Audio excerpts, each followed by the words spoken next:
আজকে একটু আলাদা কিছু করা যাক।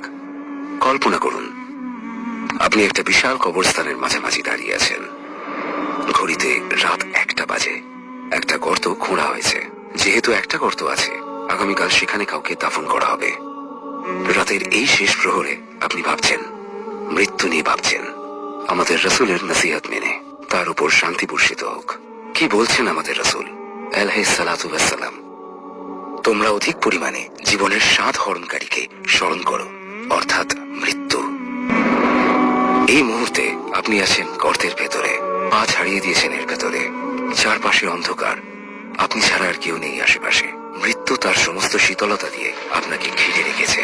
ভয় আর আতঙ্ক ভরা একটি পরিবেশ। আপনার চারপাশে মৃতদের হাড়গোড়।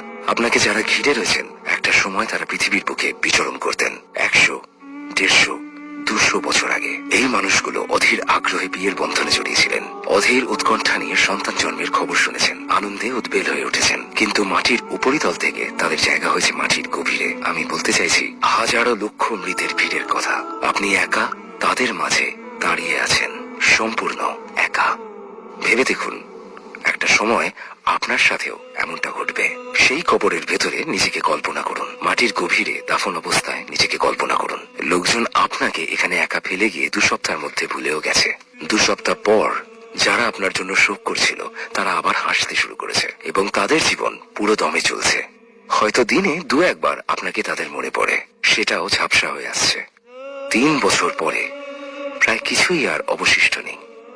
আপনার মৃত্যুবার্ষিকীতে লোকে আপনাকে স্মরণ করে যার যার জীবনে ফিরে যায়। যে গল্পটা আমি বলছি সেটা মোটেও কোনো কাল্পনিক গল্প নয়।